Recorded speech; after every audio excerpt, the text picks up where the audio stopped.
Good morning friends, मैं Sanjana ma'am ज्ञान Godavari YouTube channel पर आपका बहुत बहुत स्वागत है। और आज हम टॉपिक पढ़ने वाले हैं 6 टॉपिक में, यानी कि क्रिमिनल प्रोसीजर कोड और जिसको कहा जाता है दंड प्रक्रिया संहिता। एक्ट नंबर 2 1 अप्रैल 1974 को ये लागू हुआ। अच्छा, पहले एक चीज़ जान लीजिए आप लोग कि हमने जो देखा एविडेंस एक्ट में हम पढ़ चुके हैं, रिलेवेंसी फैक्ट एंड इशू उसी से कनेक्ट करेंगे। और लेकिन एक चीज़ और जान लीजिए कि इसको शेयर करिए, इस वीडियो को लाइक करिए, सब्सक्राइब करिए, पढ़िए, समझिए और उतर जाइए इस तैयारी में और बिहार जुडिशरी में आप सिलेक्शन ले लीजिए। तो मेरी शुभकामनाएं हैं, ज्ञान गोदावरी एजुकेशनल सेंटर की तरफ से आपको बहुत बहुत शुभकामनाएं हम इस बात के लिए दे रहे हैं कि आप उतर जाइए इस तैयारी में। और जिस तरीके से हम आपको पढ़ा रहे हैं, आप इस चीज़ को पढ़ने के बाद एक्सप्लेन करिए, लोगों को समझाइए, पढ़िए और चैनल को भी लाइक करते जाइए। आपके कमेंट्स बहुत अच्छे आ रहे हैं। कहीं भूल चूक समझने में होती है तो आप हमसे क्वेश्चन कर सकते हैं, कमेंट्स करके पूछ सकते हैं कि मैडम इसका मतलब क्या है। तो अब हमारी लाइव क्लास भी चलने वाली है, पेड ग्रुप चलने वाला है, लेकिन बस ये है कि आप इन चीज़ों को समझते चलिए कि हम जो पढ़ रहे हैं एक सही दृष्टि में पढ़ रहे हैं। आज हम बहुत बहुत धुआंधार टॉपिक पढ़ने वाले हैं, यानी कि सीआरपीसी का फेयर ट्रायल। अब देखिए, आज ये वीडियो उन लोगों के लिए है जो स्टूडेंट थोड़ा पढ़ चुके हैं। ये वीडियो उन लोगों के लिए है जो थोड़ा सा पढ़ने के बाद सीआरपीसी कहीं कुछ सेक्शन जानते हैं। ये वीडियो उन लोगों के लिए जो मेरे भी स्टूडेंट हैं जो पढ़ चुके हैं, उनके लिए मोस्ट इंपॉर्टेंट है कि वो आज तुरंत किताब खोल के पढ़ने लगेंगे, वेरिएट समझने लगेंगे और उसके बाद डिस्कशन भी करने लगेंगे, क्योंकि मेरी सबके साथ बहुत बहुत शुभकामनाएं हैं। अच्छे से पढ़िए। और सीआरपीसी पढ़ने वाला सब्जेक्ट नहीं है, दिमाग में नाचने वाला है। देखिए सीआरपीसी आज आपको कैसे हम घुमाते हैं, कैसे नाचता है आपके दिमाग में। आईपीसी से कनेक्ट होगा, एविडेंस से कनेक्ट होगा और सीआरपीसी जो थोड़ा सा भी पढ़े हैं वो चीज़ों को समझ लेंगे कि हमको कैसे पढ़ना है, कैसे चीज़ों को समझना है और पढ़ने के साथ साथ लोगों को डिस्कशन भी करना है। चलिए, तो सीआरपीसी का हम कोई इंट्रो नहीं देने वाले हैं। सीआरपीसी क्यों आई, कैसे बनी, नहीं जानना है, क्योंकि हमने बताया ये टॉपिक उन लोगों के लिए मोस्ट इंपॉर्टेंट है जो थोड़ा सा भी सीआरपीसी की धाराएं पढ़े हैं, जो आईपीसी जाने हैं, एविडेंस एक्ट पढ़े। क्योंकि आज हम हिस्ट्री सीटर की बात करने वाले हैं जिसका नाम है विकास दुबे, जिसका एनकाउंटर किया गया है। तो वही हमको जानना है कि एनकाउंटर कैसे हो रहा है, वही हमको जानना है कि पनिशमेंट कैसे दिया जा रहा है, वही हमको जानना है कि आईपीसी और सीआरपीसी एविडेंस अपना साथ साथ कैसे चलते हैं और कैसे दंड प्रक्रिया संहिता सबको कंट्रोल करके चलती है। यानी आईपीसी में पनिशमेंट हो रहा है, उसमें आईपीसी में अपराध हो रहा है, पनिशमेंट दिया जा रहा है, लेकिन उसका प्रोसीजर कैसे चलेगा, सीआरपीसी के अनुसार चलेगा। तो समझते जाइए। बस अब हम आज ज़्यादा टाइम वेस्ट नहीं करेंगे, केवल आज हम पढ़ने वाले हैं विकास दुबे का मैटर और इसमें हम जानने वाले हैं कि फेयर ट्रायल कैसे हो रहा है। तो ट्रायल जो होता है, अब ये नहीं जानना है बेलेबल ऑफेंस क्या है, कॉग्निजेबल ऑफेंस क्या है, अब सब इतना आप थोड़ा समझ लेंगे और सीआरपीसी को आप देखेंगे समझ में आएगा, खुलता जाएगा पार्ट। तो एज ए हीनियस क्राइम, तो कार्यवाही की दृष्टि से हम शुरू करते हैं। तो क्रिमिनल प्रोसीजर कोड जिसको कहा जाता है एज ए सिस्टर आईपीसी, दोनों बहनें हैं। सेक्शन नंबर 4 सीआरपीसी में यह बात बता दिया गया है कि इस विधि के अनुसार या अन्य विधियों के अनुसार जो ट्रायल चल रहा है, सीआरपीसी की प्रक्रिया चल रही है, वो कैसे चले। तो अब बात आते हैं हम, जैसे कि हीनियस क्राइम हुआ है, विकास दुबे ने 8 पुलिस अधिकारियों की गोली मारकर हत्या कर दी। तो कौन सा मामला है ये, हत्या एज ए हीनियस क्राइम। तो एक चीज में ये कहा गया है कि उस व्यक्ति को अगर इनकाउंटर नहीं होता तो उसकी फांसी होती, सीधी सीधी सी बात है। तो धारा 300 आईपीसी हम उठा लेते हैं सेक्शन नंबर 300 और सेक्शन नंबर 299 आईपीसी। तो अगर हम बात करते हैं, देखिए बहुत अच्छे से सुनिए, वीडियो को छोड़ के मत जाइएगा क्योंकि बहुत इंपॉर्टेंट बात करने वाले हैं। तो कोई व्यक्ति किसी व्यक्ति की मृत्यु कारित करने के इरादे से या ऐसी शारीरिक क्षति कारित करने के इरादे से ये संभावना है कि मृत्यु कारित कर ही देगा। अब वो मरे ना मरे अलग बात है, संभावना है, इतना मतलब मार ही देगा, इसका मतलब मर भी सकता है और नहीं मर सकता है। तो प्रोबेबिलिटी कितनी है कि जानबूझ के मार रहा है। देखिए 299 और 300 में बस एक ही अंतर है, ज्यादा नहीं जानना है आपको।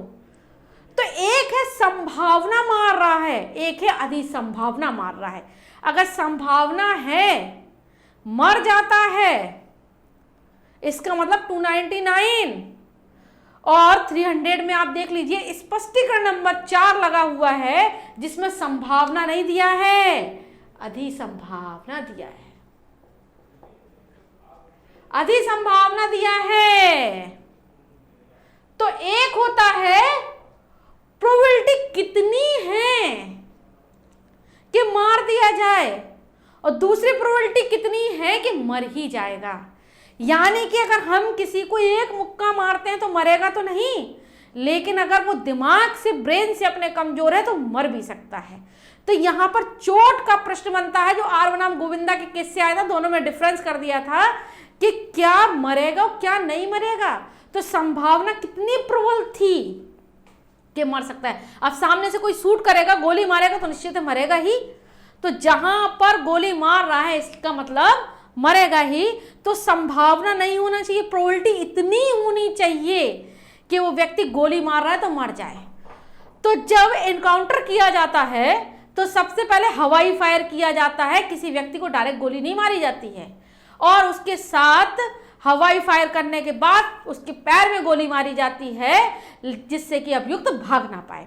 तो आज हम बात करने वाले मोस्ट टॉपिक इंपॉर्टेंट, आप समझिएगा कि जो विकास दुबे का इनकाउंटर हुआ है तो कहीं ना कहीं प्रोसेस तो आया होगा ड्यूरिंग इन्वेस्टिगेशन, यानी कि इन्वेस्टिगेशन के दौरान की जो प्रक्रिया हो रही है, यानी वो पुलिस की प्रक्रिया है और पुलिस की प्रक्रिया इन्वेस्टिगेशन का कलेक्शन कैसे कर रही है, यानी कलेक्शन ऑफ एविडेंस। तो हम ये जान लेंगे एज ए हीनियस क्राइम, विकास दुबे का एक हीनियस क्राइम था, इसका हमें फेयर ट्रायल कराना है, समझिए। तो ट्रायल की कड़ी जो होती है यानी वो 3 पार्ट में बन जाती है। सबसे पहले इन्वेस्टिगेशन होगा, इन्वेस्टिगेशन के बाद जांच होगी और जांच के बाद विचारण होगी। तो फर्स्ट, सेकंड, थर्ड टॉपिक ले लीजिए। फर्स्ट में हम पूरा इन्वेस्टिगेशन अलग पढ़ेंगे, विचारण अलग पढ़ेंगे और जांच हम अलग पढ़ेंगे, इंक्वायरी अलग पढ़ेंगे। तो इन्वेस्टिगेशन करना किसका काम है? पुलिस का काम है। वो कलेक्शन ऑफ एविडेंस कैसे कैसे लेके आ रही, वो सीआरपी के सेक्शन में हम देखेंगे कि इसको कैसे पढ़ना है। लेकिन पहले हम ये जान लेंगे कि during of investigation, during of trial कितना कलेक्शन ऑफ एविडेंस आ रहा है। तो जब अगर उसने गोली मारकर हत्या की है एज ए हीनियस क्राइम, तो अगर इनकाउंटर नहीं होता तो सीधी सी बात थी कि फांसी होती। तो धारा 299 आईपीसी और धारा 300 को ध्यान में रख लीजिए कि कोई व्यक्ति किसी व्यक्ति की मृत्यु कारित करने के इरादे से या ऐसी क्षति कारित करने के इरादे से जिससे उसकी मृत्यु कारित होना संभव हो, लेकिन यह संभावना नहीं है।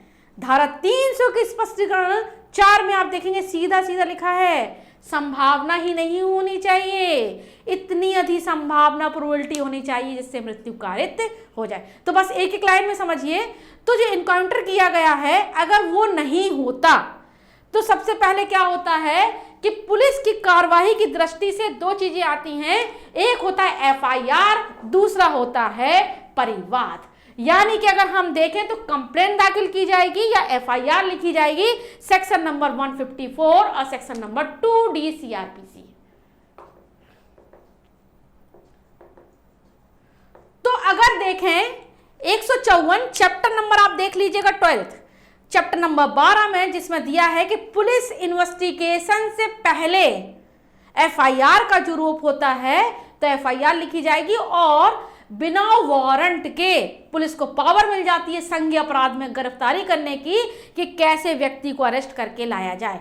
तो सेक्शन नंबर 41 हम देखते हैं, 42 देखते हैं, 43 देखते हैं, 44 देखते हैं, जिसमें पुलिस को पावर दी गई है सेक्शन नंबर 41 में कि संज्ञेय अपराध में, ऐसे कॉग्निजेबल ऑफेंस में पुलिस विदाउट वारंट अरेस्ट कर सकती है। देखिए अभी विकास दुबे के मामले में पुलिस वाले कहां से कहां फैलाए गए थे, कानपुर से लेके आपके फरीदाबाद तक, फरीदाबाद से लेके आपका जहां उसको जन्म देखा गया है वहां, और कानपुर के रास्ते में आते हुए उसका एनकाउंटर किया गया। इसका मतलब पूरा पुलिस प्रशासन इस चीज में लगा हुआ था कि कहीं ना कहीं से कोई हमको इन्वेस्टिगेशन में हमको कोई सुराग मिल जाए।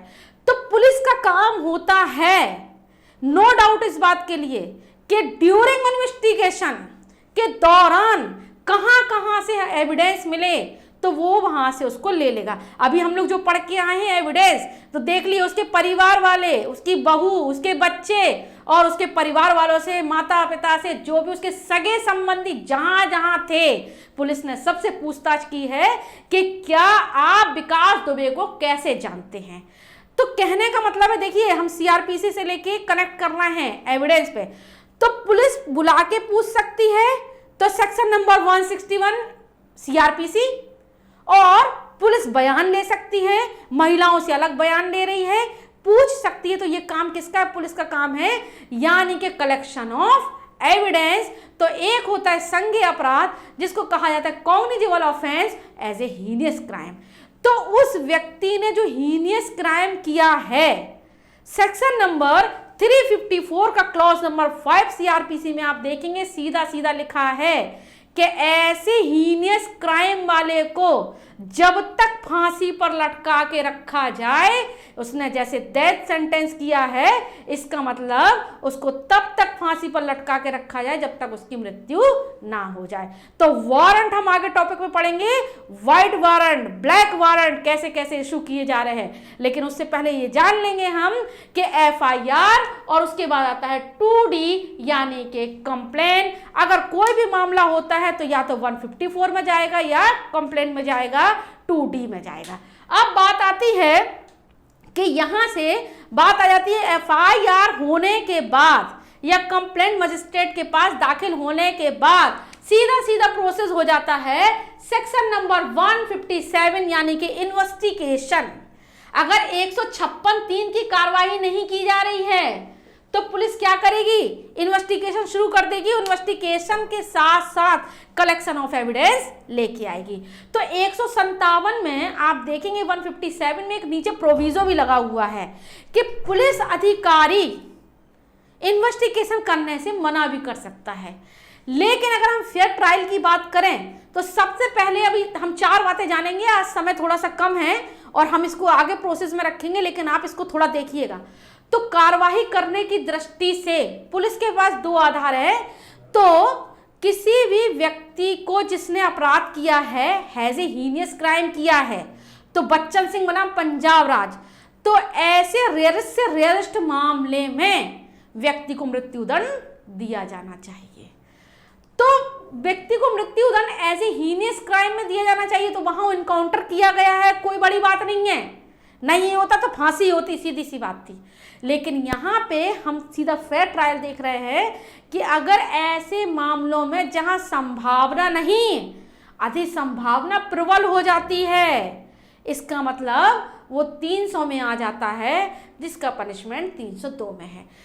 तो एक चीज अभी हम बोल के गए हैं इंडियन एविडेंस एक्ट में कि पब्लिक प्रोसिक्यूटर को बियॉन्ड डाउट, संदेह से परे इस बात को साबित करना होता है कि अभियुक्त ने अपराध किया है। तो बर्डन ऑफ प्रूफ बदल गया। अब पब्लिक प्रोसिक्यूटर तो इस बात को साबित कर रहे हैं, लेकिन अभियुक्त क्या कह रहा है? मैंने अपराध किया ही नहीं है।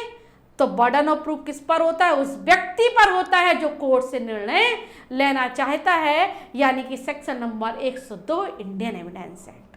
तो समझिए, जानिए, तो कोई भी मामला आता है तो as a heinous crime, cognizable offence, non cognizable offence, तो पहले स्तर में या तो एफआईआर होगा या परिवाद होगा, सीधी सी बात है। अगर एफआईआर हो जाती है और ऐसा मामला है जो संज्ञेय अपराध की कोटि में आता है, अभी हम पनिशमेंट पे नहीं जाएंगे, वो सेक्शन 28, 29 अलग हम पनिशमेंट पे पढ़ लेंगे, कौन सा मजिस्ट्रेट कितनी पावर है इसको। केवल हम आज सेक्शन थोड़ा देख रहे हैं और सेक्शन आपको केवल ढूंढना है। तो 154 में एफआईआर और 2D में परिवाद, और उसके बाद जो प्रोसेस होगा तो पावर मिल जाती है पुलिस अधिकारी को इन्वेस्टिगेशन करने की। तो विदाउट वारंट संज्ञेय अपराधों में पुलिस अधिकारी किसी व्यक्ति को अरेस्ट कर सकता है, सेक्शन नंबर 41, और उसके बाद वो इन्वेस्टिगेशन शुरू कर देता है। अगर पुलिस अधिकारी इन्वेस्टिगेशन करने से मना करता है, नहीं करता है, तो 156(3) की कार्रवाई की जा सकती है, जिसमें लिखा है 190 की कार्रवाई के अनुसार जो कि पावर हो जाती है उसको संज्ञान लेने की। तो बात आती है अगर 156(3) की कार्रवाई भी नहीं हुई है, कोई बात नहीं, तो 157 में वो क्या करेगा, इसको मान लेगा कि वो उसमें इन्वेस्टिगेशन शुरू कर दे। तो इन्वेस्टिगेशन का चैप्टर बहुत बड़ा है, हम लोग बहुत आगे अलग पढ़ने वाले हैं। तो ड्यूरिंग ऑफ इन्वेस्टिगेशन में जितनी चीजें आ रही हैं, चाहे वो विचारणा के दौरान हो, चाहे जांच के दौरान हो, और चाहे इन्वेस्टिगेशन हो, तो पुलिस का काम क्या है, कलेक्शन ऑफ एविडेंस लेके आना, और कलेक्शन ऑफ एविडेंस लेके आने के बाद और उसको चार्जशीट बना के मजिस्ट्रेट के पास सबमिट कर देना, सेक्शन नंबर 173 क्लॉज 2, जिसको कहा जाता है 2R पुलिस रिपोर्ट। तो कहने का मतलब है कि 154 में एफआईआर हो गई, नहीं हुआ परिवाद हो गई, 157 में क्या हुआ, इन्वेस्टिगेशन शुरू कर दिया। इन्वेस्टिगेशन करने के बाद कलेक्शन ऑफ एविडेंस, अगर इन्वेस्टिगेशन सही सतर्कता से चल रहा है, कुछ मिल रहा है, तो 173 क्लॉज 2 यानी कि क्या भेज देगा, चार्जशीट बना के भेज देगा, और नहीं भेजता है तो सेक्शन नंबर 169 में एफआर लगा देगा, फाइनल रिपोर्ट लगाकर भेज देगा। और रिपोर्टें कैसे दी जाती हैं, सेक्शन 158, 159 यहाँ देख लेंगे। उसके बाद इसको भेज दिया गया है, भेजने के बाद कोर्ट क्या करेगा, सेक्शन नंबर 190 में संज्ञान लेगा, और संज्ञान का हम आगे पढ़ने वाले हैं। और संज्ञान लेने के बाद अगर लगता है कि सारी चीजें सही है, मामले को अपने पास रखेगा, नहीं तो अगर लगता है मामला कोर्ट ऑफ सेशन द्वारा दिया जाना चाहिए, तो सेक्शन नंबर 209 में प्रोसीड करेगा, 207, 208 की प्रोसीडिंग करते हुए मामले को आगे पहुंचा देगा।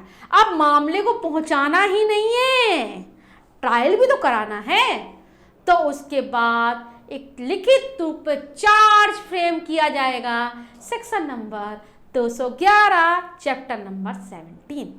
और उसके बाद तो पावर शुरू हो जाती है। जब चार्ज बन गया, बाद में भी बन सकता है चार्ज, तो चार्ज बनने के बाद में बन जाएगा, कोई दिक्कत नहीं है, इन्वेस्टिगेशन होता रहेगा, कलेक्शन ऑफ एविडेंस होते रहेंगे, आते रहेंगे, यानी इन्वेस्टिगेशन, और रिपोर्टें सबमिट होती जाएंगी।